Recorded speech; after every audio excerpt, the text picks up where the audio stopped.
100 nouveaux prototypes des foyers à Tingan seront présentés au public le 16 septembre 2017. Atigan est un foyer écologique créé par des jumeaux béninois Francis et Franck Zanoun Daro. Les premiers modèles de ce foyer avaient été révélés au public en 2011, des foyers qui ont connu un succès de vente de près de 4000 exemplaires, bien qu'étant en phase expérimentale. Destinés aux ménages, promoteurs de restaurants et aux industriels, les prototypes finis des foyers à Tingan seront disponibles sur le marché en 2018.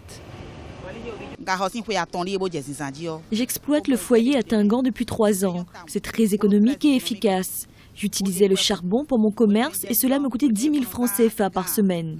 Avec le foyer à Tingan, j'utilise simplement 5 000 francs CFA du combustible d'Ekigan.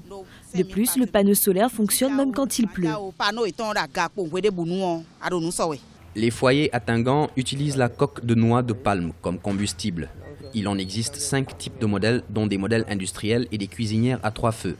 Les versions améliorées sont énergiquement rentables selon des spécialistes. Ils disposent d'un système d'allumage automatique, de réservoirs de combustible, d'une matrice isolante en argile recouverte de métal inox et sont accompagnés de lampes de 8 watts.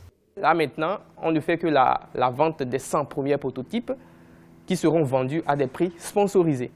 Mais quand nous allons lancer les foyers à Tingan pour les ménages et pour le lambda des Béninois disposent d'un système qui permet de le livrer à crédit. C'est-à-dire c'est un système de codage qui fonctionne pendant 1 mois, mais réclame un code à chaque mois pour continuer de fonctionner. Les jumeaux Francis et Franck Zanoun Daro ont installé une usine de production dans le quartier Finanfa de la commune d'Abomey-Calavi à Cotonou, situé dans le département de l'Atlantique. Ils entendent desservir les foyers dans la sous-région. À travers leur agence de travaux agricoles, les jumeaux entendent accélérer la production du palmier à huile en vue d'avoir plus de coques pour assurer la disponibilité du combustible.